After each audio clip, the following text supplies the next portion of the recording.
hubungan itu jangan lihat happy-happynya doang, tapi kalian harus bisa lihat juga masa depannya ada apa enggak, future-nya itu ada apa enggak, terus kalian grow enggak bareng-bareng. Kalau misalkan cuma happy-happy doang tapi kalian enggak grow, ya buat tetap lanjutin walaupun udah lama, buat tetap lanjutin walaupun udah lama. 8 jam nyetir aja, kalau yang di samping kita nggak enak diajak ngobrol, harus sepadan sama kita, paling nggak pikirannya nyambung. Dia soulmate banget sama kita. Saya ambil ngomong kalau ada masalah tuh ngomong, kasih tahu aku nggak tahu. Terus minta maaf, tapi aku minta maaf dulu. Kalau kamu lagi. Iya, kalau perempuan tuh ya kalau lagi ngambek tuh kayak jual mahal gitu tuh pengennya disentuh, sayang, pengen dipeluk, itu gak tau ya aku kayak gitu. Jadi kalau misalkan kayak oke, kamu anak kayak gitu, aku makin kesel nih hati. Oke, terus kamu tinggalin tuh ya.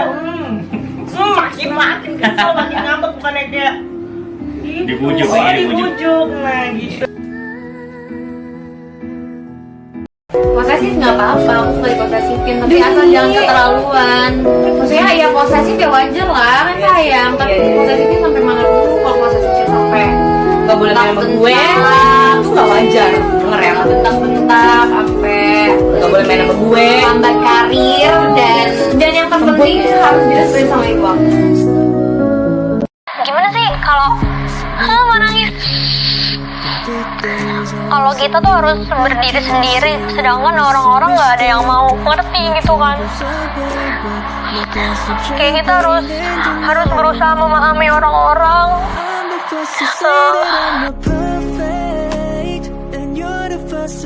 Berantem, aku minta maaf biar kelar aja, nggak ada mengevaluasi gitu siapa yang salah. Iya, Gimana cara kita ngambil itu pelajaran kalau kita aja masih emosi gitu iya loh. betul juga. Jadi mendingan minta maaf aja dulu karena kalau orang berantem nggak akan reda kalau nggak ada yang minta maaf kan. Bukannya tidak mengevaluasi kesalahan, kita mengevaluasi tapi nanti tunggu tenang. Iya betul. Tapi gimana caranya orang berantem bisa tenang? Ya makanya salah satu minta maaf. Oke. Itu dia. Jadi menurut kalian orang berantem ini nggak akan kelar kalau nggak ada yang minta maaf dulu Iya, gitu. tadi aku bilang kan, salah satu tuh harus berbesar hati. Anda mementingkan ego atau hubungan itu. Betul. Misalnya gini, kalau api ketemu api jadinya api yang lebih besar berantakan. Tapi kalau ada salah satu yang mencoba menjadi es, menjadi air untuk meredakan, nanti baru diomongin, nah itu lebih tenang. Para cowok yang udah ditemenin dari nol sama ceweknya dan tiba-tiba pas udah sukses mereka tergoda sama cewek yang lebih cantik dari pasangannya, inget ya, kamu sekarang sukses itu berkat doa dari pasangan kamu yang sekarang, dan ada rezeki dari pasangan kamu yang mengalir ke diri kamu gitu. Jadi ketika kamu udah ada di puncak kesuksesan dan kamu tergoda oleh wanita penggoda, jangan harap rezeki kamu masih tetap sama seperti kamu ditemenin sama pasangan kamu. Beda orang tuh bakal beda cerita dan beda rezeki juga, gak akan pernah sama.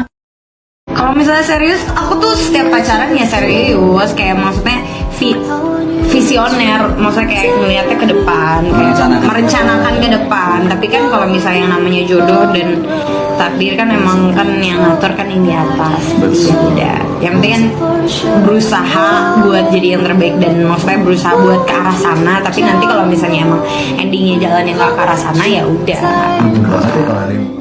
Jadi menurut gua cara terbaik adalah lupain dia 100%, biarin dia hidup dengan siapapun yang dia pilih, kamu lanjutin hidup kamu, jadi yang terbaik di dalam hidup kamu, lalu suatu saat dia pasti ngeliat kamu, dan dia pasti mikir, gua bisa gak ya kalau gua sama dia jadi sebahagia dia.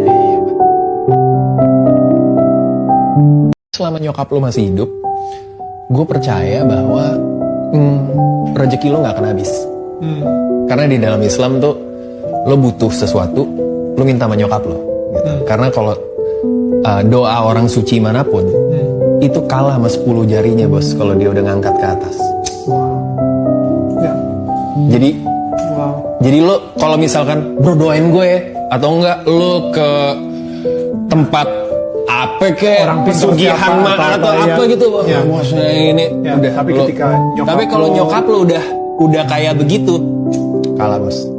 Jadi ketika lu mau bahagia, lu juga harus siap untuk sedih juga nantinya.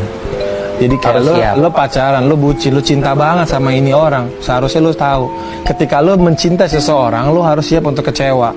Karena ketika lu mencintai dia itu punya kesempatan untuk membuat lu kecewa. Pernah gak sih ngerasa kayak tertinggal jauh dari teman-teman, kayak mereka udah dapetin mimpi mereka dan kamu tuh udah berjuang tapi gak ada ujungnya. Hidup ini tuh bukan kompetisi siapa yang paling cepat menggapai mimpinya. Matahari aja ada waktu terbit dan terbenamnya, lalu digantikan bulan dan bintang yang juga ada waktunya. Pelangi yang indah juga gak selalu ada setiap saat. Cause everything has its own time. Ada saatnya, ada waktunya gitu, maksudnya ketika Dede sudah kan nggak mungkin dong Dede ceritain di sini gitu, ketika udah saatnya, udah waktunya Dede bisa ngasih sesuatu yang lebih mungkin buat suami Dede gitu. Nanti apa harus Dede kasih tahu ke kalian nih Dede tuh begini kan enggak gitu. Jadi jujur Dede memang sedikit seolah-olah kayak emang ada apa sih dengan fisik Dede gitu. Di daun yang ikut mengalir lembut, terbawa sungai ke ujung mata, dan aku mulai takut terbawa cinta, menghirup rindunya sesakan dada. Jangan ku hampa dan ku sentuh dia, terasa hangat oh di dalam hati. Ku pegang erat dan ku halangi waktu, tak urung jua ku lihatnya pergi. Terus gue ketemu sama orang-orang yang gue tahu nih mereka rasa kayak ya udah gue daripada gue nggak punya teman. Kalau kita ingin hidup tanpa dikritik, ingin hidup tanpa tidak disukai, itu agak susah. Lebih baik kita hidup jadi diri kita sendiri. Kalau ada yang gak suka, ya memang begitulah hidup.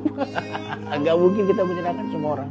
Jadi jangan pernah takut, jadilah diri lo sendiri. Ya udahlah, anggap aja bahwa ketidaksukaan orang lain itu harga yang harus dibayar untuk bisa menjadi diri kita sendiri.